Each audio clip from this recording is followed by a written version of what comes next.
Bonjour Malek Chebel, anthropologue des religions, spécialiste de l'islam. Vous l'avez traduit, ce Coran, et vous êtes évidemment une personnalité qui fait autorité dans ce domaine. On est ravis de vous recevoir pour ce nouveau livre chez Albin Michel qui s'appelle « Changer l'islam ». On va évidemment en parler. D'abord, est-ce que véritablement, quand on voit ce qui se passe au Mali avec ces chefs d'Aqmi, Abou Zaïd, Ben Mokhtar, dont on demande quel est leur sort aujourd'hui, est-ce que ces gens-là parlent au nom de l'islam? Je ne pense pas. Vous savez qu'à mes yeux, ce sont juste des djihadistes, c'est-à-dire des guerriers. Des guerriers qui s'occupent de leurs affaires, voire des guerriers trafiquants par ailleurs. Vous voyez, donc ce n'est pas du tout l'islam. L'image de l'islam est nettement plus haute et plus élevée et plus noble, si je puis dire, et ça n'est pas le cas. En revanche, ce que je veux dire, dans le cas du Mali précisément, hein, c'est si vous voulez, une enclave là, on peut regretter l'absence d'état de droit, parce que avec un état de droit fort, avec un Mali fort, une armée forte, il n'y aurait pas eu des foyers djihadistes. Et les gens seraient peut-être partis ailleurs. Mais le Mali n'aurait pas souffert autant qu'il souffre actuellement. Est-ce qu'il y a une réponse théologique ou est-ce qu'il y a seulement une réponse militaire à ce problème? Il y a une réponse militaire, elle est en cours. Il y a une réponse théologique, c'est la condamnation.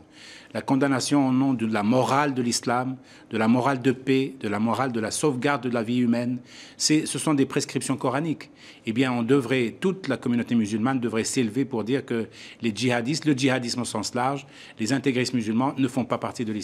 Quand vous dites la communauté musulmane devrait s'élever, ça veut dire qu'elle ne le fait pas? Elle ne le fait pas suffisamment et je le regrette. Oui, vous dites aujourd'hui, il y a un islam libéral, il y a un islam modéré qui est très majoritaire, mais silencieux. Très majoritaire par le nombre, inaudible par la voix. On n'a pas de porte-drapeau, si vous voulez, au niveau mondial, de cet islam de paix auquel je consacre l'extrême majorité de mon temps, si vous voulez, l'islam des Lumières. Et pourtant, il est le plus nombreux, le plus vaste, le plus reconnu au niveau planétaire. Oui, l'Égypte, avec les frères musulmans, la Tunisie, aujourd'hui, avec Ennahda. On a l'impression qu'il y a, finalement, les salafistes, notamment en Tunisie, finalement un islam plus doctrinaire qui semble l'emporter à chaque fois. Oui, l'islam est en crise, et donc quand l'islam est en crise, il y a évidemment le retour du refoulé, si je puis dire. Ce sont tous ces fondamentalistes, djihadistes, salafistes et tout ça. Ils ont toujours un nom pour, soi-disant, descendre directement de nos prédécesseurs. En réalité, ce sont juste des soldats perdus d'Allah. Ils cherchent à imposer un djihad universel qui n'a pas lieu d'être, qui cherchent à imposer le califat. De nouveau, le califat, il est mort dans les années 20. Ils veulent le restaurer. Ils cherchent à imposer l'État islamique qui n'existe nulle part. Ils cherchent à imposer une théologie obscure qui n'existe nulle part. Donc, non, je trouve qu'au contraire, il faut combattre cet islam-là, qui n'est pas un islam de paix, qui ne travaille même pas l'intérêt de l'islam chez lui, si je puis dire, et il nous met en position difficile dans les pays un peu satellites. Est-ce que ces situations-là remettent en cause la capacité de l'islam politique à exercer la vie quotidienne des gens? Écoutez, l'islam politique est mort avec le califat. Maintenant, nous avons affaire à des islams locaux, voire à peine nationaux, si vous voulez. L'islam égyptien ne marche pas sur le même mot d'ordre que l'islam libyen. L'islam libyen ne fonctionne pas sur le même mode que l'islam tunisien, etc. Donc, en réalité, ce qui nous reste maintenant à dire, c'est qu'il y a peut-être une morale islamique, il y a peut-être une doctrine musulmane de paix, de la paix, il y a peut-être une communauté éprise de paix et de tolérance et de respect de l'autre qu'il faut faire émerger et qu'il faut écouter. Je pense que nous sommes nombreux à tenir ce discours, mais peu de gens nous écoutent dans la réalité. Oui, vous dites dans ce livre, mettre en doute la capacité de l'islam à se réformer, c'est refuser, ne pas voir la réalité. Vous dites le délabrement moral, spirituel, sexuel dans les sociétés musulmanes. Oui, il y a en effet un délabrement moral qui empêche les musulmans, si vous voulez, de se projeter dans un avenir meilleur vers des possibles, si vous voulez, plus flamboyants. En réalité, ils se cantonnent à se remémorer un islam fastueux du passé sans vouloir le vivre aujourd'hui. Et tout le problème est qu'il faut au contraire qu'ils le vivent aujourd'hui. C'est de l'exigence du moment. C'est pas parce que c'est pas au moment où la maison flambe que les gens doivent rentrer chez eux. Au contraire, il faut maintenant que les musulmans se montrent solidaires pour défendre un islam de paix, un islam mondial. Est-ce que l'islam peut se réformer de l'intérieur? Est-ce qu'il doit le faire? Est-ce qu'il est capable de le faire? Alors, l'islam n'a pas cessé de se réformer.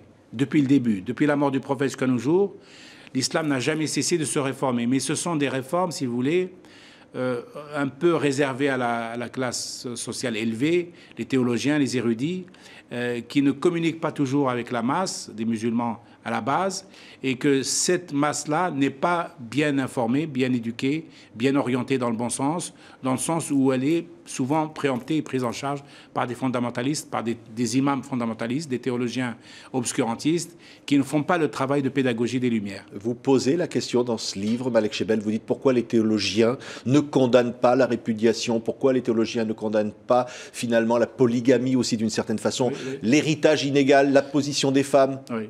Eh bien, tous ces théologiens-là qui ne condamnent pas la répudiation, qui ne condamnent pas, si vous voulez, l'héritage inégal entre garçons et filles, sont eux-mêmes répudiés, si vous voulez, par leurs propres concitoyens ou coreligionnaires. Pour le coup, parce qu'en face, il y a des fondamentalistes qui travaillent au corps vraiment les jeunes et qui essayent de leur imposer une vision rétrograde de l'islam. Et d'une certaine manière, par frilosité, les théologiens qui devraient faire leur travail de théologien ou d'imam ou de moufti ou de recteur d'université, etc., par frilosité, ils se font éjecter par les plus fondamentalistes. Vous dites en gros, Malek Shebel, c'est la faute aux autorités qui dirigent l'islam aujourd'hui. La plupart des autorités politiques qui dirigent l'islam ne sont pas eux-mêmes légitimes, ne sortent pas des urnes. Quand elles sortent des urnes, ce sont des gens focalisés sur un islam fondamentaliste. On le voit avec Ennahda, on le voit avec en Égypte. Les frères musulmans n'ont eu de cesse depuis 1928-29 de vouloir le pouvoir, d'acquérir le pouvoir. Ils l'ont maintenant et ils mettent l'Égypte dans une mauvaise posture. Je pense qu'il faut au contraire qu'il y ait un certain nombre de musulmans éclairés qui ne sont pas islamophobes. Il y a des musulmans éclairés qui deviennent islamophobes, tellement ils ne se reconnaissent pas dans cet islam-là. Je parle de ces musulmans éclairés qui aiment l'islam et qui veulent le changer, le transformer. On ne châtie bien que quand on aime bien. Oui. Et donc ces gens-là doivent s'exprimer un peu plus fortement. Dans ce livre, vous racontez évidemment tous ceux qui ont voulu cet islam des Lumières, dont vous parlez, vous racontez leur parcours incroyable. Hein, et finalement, ça nous remonte des siècles en arrière, 16e, 17e siècle. Ils sont nombreux et ils sont magnifiques, tous ces réformateurs de l'islam dont je parle. Magnifiques parce qu'à chaque fois, ils ont posé les bonnes questions, les bonnes problématiques. Il y a eu des femmes, il y a eu des hommes, il y a eu des théologiens, il y a eu des gens de la base. C'est un foisonnement d'opinions et d'idées libres et vraiment sincères que j'ai voulu honorer dans ce livre. Merci Malek Shebel. Changer l'islam, dictionnaire des réformateurs musulmans des origines à nos jours, est publié chez Albin Michel. Merci d'avoir été notre invité. Merci de m'avoir accueilli.